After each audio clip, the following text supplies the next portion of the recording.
Coming எபிசோடுக்குரிய promo release பண்ணியிருக்காங்க. வீடியோக்குள்ளே போகிறதுக்கு முன்னாடி நம்ம சேனலை சப்ஸ்கிரைப் பண்ணிவிட்டு பக்கத்தில் லைக் பட்டனை தட்டி விட்டுருங்க. வீடியோ வந்துட்டு நல்லாவே இருக்குது. சரி வாங்க வீடியோக்குள்ளே போகலாம். ஃபஸ்ட்டு சீனில் வந்துட்டு கார்த்தி ரியாவை பேசிகிட்டு இருக்காங்களே, அந்த சீன் தான் காமிச்சிட்ருக்காங்க. நீங்கள் நினைக்கிற மாதிரிலாம் நடக்கவே நடக்காது. என்ன சொன்னீங்க? ஆனந்தையும் மீனாட்சியையும் ஒன்று சேர்த்து உங்கள் அம்மா அப்பா காலில் விழுந்து ஆசீர்வாத வைப்பேன் தானே சேலஞ்ச் பண்ணீங்க. இப்போ நான் சொல்கிறேன், கண்டிப்பாக அது நடக்கவே நடக்காது. அதே வெட்டிங் டேயில் உங்கள் பாட்டி முன்னாடி நானும் ஆனந்தும் உங்கள் அம்மா அப்பா கிட்ட ஆசீர்வாதம் வாங்கி காட்டுறோம் அப்படின்ற மாதிரி சொல்ல, நீங்கள் இப்படியே பேசிகிட்றீங்க, ஆனால் ஒன்றுமே நடக்க போகிறது கிடையாது, நான் சொல்கிறது தான் நடக்கும் அப்படின்னு சொல்லிட்டு கார்த்தி விறுவிறுன்னு அங்கேருந்து கிளம்பிற. அதையும் பார்க்கலாம். புருஷன் பொண்டாட்டியும் சேர்ந்து என்கிட்ட சவாலாக விட்டுக்கிட்டு இருக்கீங்க. இரு நான் என்ன பண்ணுறேன்னு பாரு. ஆனால் இவன் பெருசாக ஏதோ பிளான் பண்ணுறான், அது என்னன்னு சொல்லிட்டு கண்டுபிடிக்கணும். ஆனால் நாளைக்கு வெட்டிங் டே வரைக்கும் நம்ம வந்துட்டு பேசாமல் அமைதியாக தான் இருக்கணும். இல்லாட்டினா இவன் விரிச்ச வலையில் நம்மளே போய் சிக்கின மாதிரி ஆகிடும். இவன் பிளானை கண்டுபிடிக்கணும் அப்படின்னு சொல்லிட்டு ரியா யோசிச்சுட்டு இருக்க. இங்கிட்ட வந்துட்டு ரம்யாவை காமிச்சிட்ருக்காங்க.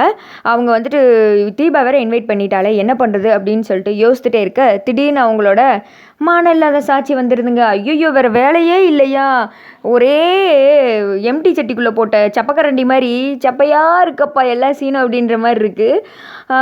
நீ என்ன பண்ண போகிற அப்படின்ற மாதிரி அதே மனசாட்சியும் கேட்க, என்ன பண்ணுறது, நான் அங்கே போனால் கண்டிப்பாக கார்த்திக்கிட்ட மாட்டிடுவேன், எனக்கே ஒன்றும் தெரியாமல் தான் நின்றுட்டுருக்கேன் அப்படின்னு சொல்ல, போகிறத தவிர வேறு உனக்கு வழி கிடையாது. சப்போஸ் நீ அங்கே போகலன்னா அப்போ அதுவும் கார்த்திக் ஒரு டவுட்டை ஏற்படுத்தும் தானே அப்படின்னு சொல்லி பேசிகிட்டு இருக்கு. அதே சமயத்தில் அந்த பக்கம் தீபாவை காமிச்சிட்ருக்காங்க.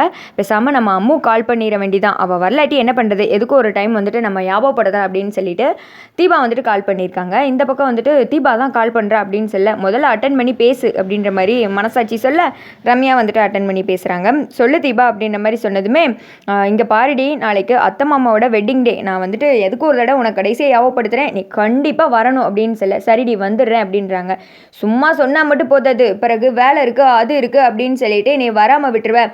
நீ வந்துட்டு வந்தால் தான் என் ஹஸ்பண்டை பார்க்க முடியும், நீங்கள் 2 பேரும் மீட் பண்ணிக்கிறதுக்கு மட்டும் என்றைக்குமே சிக்கலாகவே இருக்குது, நீ வந்துட்டு வந்துரு புரியுதா அப்படின்னு சொல்ல, சரிடி நான் வந்துடுறேன் அப்படின்னு சொல்லிட்டு ரம்யா ஒரு மாதிரியே முறைச்சிக்கிட்டே சொல்ல, அப்படி மட்டும் நீ வரலன்னு வச்சுக்கோ, ஒன்றுமே பிரச்சனையே கிடையாது, மண்டபத்தில் நீ இருக்கியா இல்லையான்னு சொல்லிட்டு பார்ப்பேன், அப்படி இல்லை நான் ஸ்ட்ரெயிட்டாக நானே என் ஹஸ்பண்டும் உன் வீட்டுக்கே வந்து கையை பிடிச்சி தரன்னு இழுத்துட்டு வந்து மண்டபத்தில் விட்டுருவோம், அவ்வளோதான் சொல்லிட்டேன் அப்படின்னு சொல்ல, அந்த அளவுக்குலாம் நீ ரிஸ்க் எடுக்க வேணாம், கண்டிப்பாக நான் வந்துடுவேண்டி அப்படின்னு சொல்லிட்டு ரம்யா ஃபோனை கட் பண்ணிடுறாங்க. இந்த திக்கம் வந்துட்டு தீபாவை பார்க்கும்போது பிள்ளை பூச்சியாக இருக்கேடா, என்ன சொன்னாலும் நம்புகிறானே அப்படின்ற மாதிரி, என்ன சொன்னாலும் தீபா வந்துட்டு நம்புது. ஹீரோயின் அப்படின்றதுக்கு வந்துட்டு எந்த ஒரு ஐடென்டிட்டியே இது தீபாவுக்கு இல்லாத மாதிரியே சீன்ஸ் கொண்டு வந்துட்டு இருக்காங்க. கார்த்திகாவது வந்துட்டு ஏதோ மாஸ் காட்டுறன்ற பேரில் அவரை வந்துட்டு ஹையாக தான் காமிச்சிட்டு இருக்காங்க.